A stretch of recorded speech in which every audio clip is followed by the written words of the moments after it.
আসসালামু আলাইকুম। আম আলমদা ফার্মারে আপনাদের স্বাগতম। আপনারা জানেন আমি একজন কর্পোরেট প্রফেশনালস। শূন্য থেকে একটি লাভজনক খামার প্রতিস্থাপনের চেষ্টা করছি। সঙ্গেই থাকুন। এই এপিসোডে আমি আলোচনা করব বাচ্চার ৩১তম দিন থেকে ৩৬তম দিনের কি অ্যাক্টিভিটিস আমি করলাম এবং তার ফলাফল কি। আসুন শুরু করি।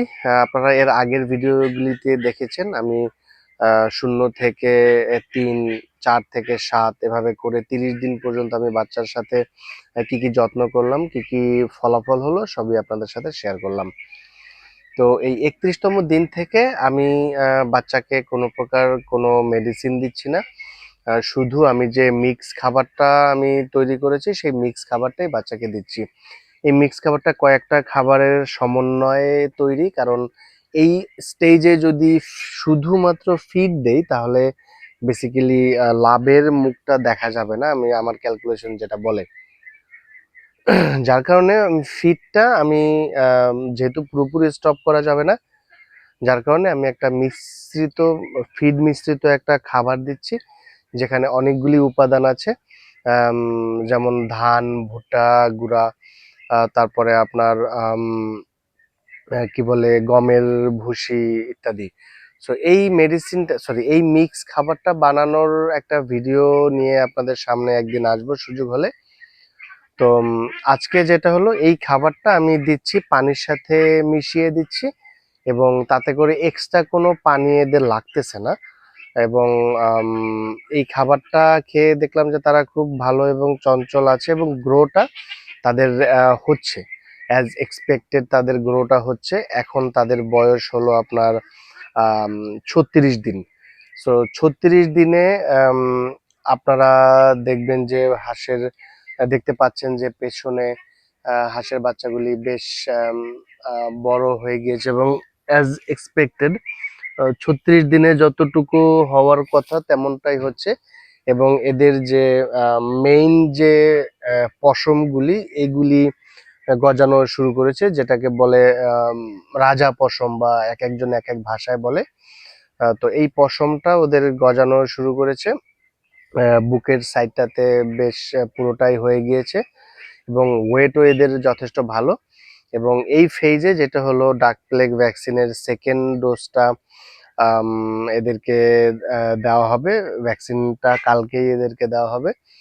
এবং আর একটা বিষয় যেটা এখানেই আপনাদের সাথে অ্যাড করে রাখি, যেহেতু এখানে কোনো মেডিসিন দিচ্ছি না, শুধু ওই খাবারটাই দিচ্ছি এবং খাবারটা আমি দেওয়ার চেষ্টা করতেছি দিনে ৩ বেলা। সকালে একবার, দুপুরে একবার এবং সন্ধ্যার আগে একবার। সন্ধ্যার পরে আর কোনো খাবার দিচ্ছি না। নরমালি ১ সপ্তাহের পরে সন্ধ্যার পরে বা ম্যাক্সিমাম ২ সপ্তাহ পর্যন্ত আপনি সন্ধ্যার পরে একবার দিতে পারেন। বাট এরপরে সন্ধ্যার পরে আর খাবার দেওয়ার দরকার নাই। খাবারটা ৩ বারে নিয়ে আসাটাই ভালো। তো আমি এখন ৩ বার খাবার দিচ্ছি। একবারে আমার এই ২০০ আম সা ৯৬টা হাঁসের বাচ্চা। ৯৬টা কেন বললাম? একটা দুঃখের বিষয় হলো আমার এই ফেজে ৩১তম দিনে আমার একটা বাচ্চা মারা গিয়েছে। এবং বাচ্চাটা মারা যাওয়ার কারণটা আমি ঠিক ফাইন্ড আউট করতে পারিনি। কারণ আগের দিন খাবার দেওয়ার সময় দেখলাম বাচ্চার সবগুলি বাচ্চাই খুব স্বতঃস্ফূর্ত আছে। কিন্তু পরের দিন যেটা দেখলাম, যখন আমি সকালের খাবারটা দেওয়ার জন্য বাচ্চাদেরকে বের করার চেষ্টা করছি, তখন দেখলাম যে একটা বাচ্চা খুবই উইক। এবং পরে বাচ্চাটাকে আলাদা করে খাওয়ানোর চেষ্টা করা হয়েছিল, কিন্তু ঘন্টাখানেক পরে বাচ্চাটা মারা যায়। সো অতএব আমার ৩০০ বাচ্চার ৪টা বাচ্চা মারা যায়, যেটা হলো ১%-এর অধিক। বাট স্টিল এটা ভালো, কারণ আপনার মর্টালিটি রেট ২ থেকে ৩%-এর মধ্যে যদি থাকে, বলতে পারেন যে আপনি পরিচর্যায় ঘাটতি রাখেননি বা আল্লাহ আপনার উপরে রহমত করছে। সো আল্লাহ আমার উপরে রহমত করেছে। পার্সেন্টেজটা ২ এর নিচেই আছে এবং ওইটা কারণটা আমি ফাইন্ড আউট করতে পারিনি। যাই হোক, এখন আমার ২৯৬টা বাচ্চা আছে।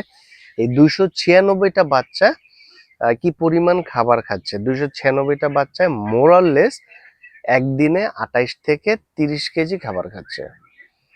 এবং এই খাবারটা যেটা বললাম, আমি মিক্স খাবারটা দিচ্ছি।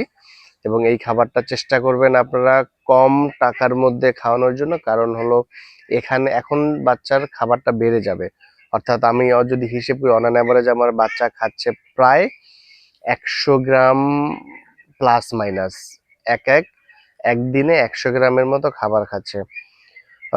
সো 300 বাচ্চা প্রায় 30 কেজি খাবার খাচ্ছে।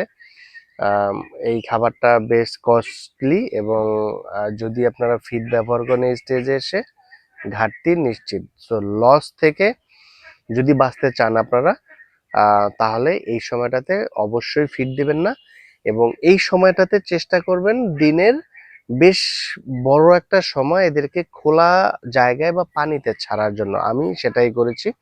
আমি বেশ কিছু জায়গায়, যেটা বলেছিলাম আপনাকে, 2 নম্বর উইক থেকে আমি পানিতে দিচ্ছিলাম, এরপরে মাঝখানে 3 দিন অফ ছিল ফার্স্ট ডোজের জন্য ভ্যাকসিনের ফার্স্ট ডোজের জন্য অফ ছিল, এরপরে আবার পানিতে নামাচ্ছি রেগুলার, লাইক ধরেন হাফ অ্যান আওয়ারের জন্য বা ম্যাক্সিমাম 1 ঘন্টার জন্য নিজেরাই এখান থেকে উঠে আসে। সো এখনো ওইভাবেই আছি, তবে এই ভ্যাকসিনটার যে করবো আগামীকালকে, ভ্যাকসিনের পরে 2 দিন রেস্ট করাবো, রেস্ট করার পরে তারপরে হলো ফুল ফেজে পানিতে নামানোর প্ল্যান করব। তো আজকে এতটুকুই। যদি এখানে কোনো কিছু মিস করে থাকি কমেন্টে বলবেন, যদি কোনো ভুল করে থাকি ধরিয়ে দেবেন, আর আমার জন্য যদি কোনো গাইডেন্স থাকে সেই গাইডেন্স আপনারা দিবেন। আম, পাশে থাকুন, সঙ্গে থাকুন, আমার কাছ থেকে ইনফরমেশন নিয়ে আপনারাও চেষ্টা করুন সেলফ সাফিসিয়েন্ট হওয়ার জন্য এবং এন্টারপ্রেনার হওয়ার জন্য। তো টেক কেয়ার, আসসালামু আলাইকুম।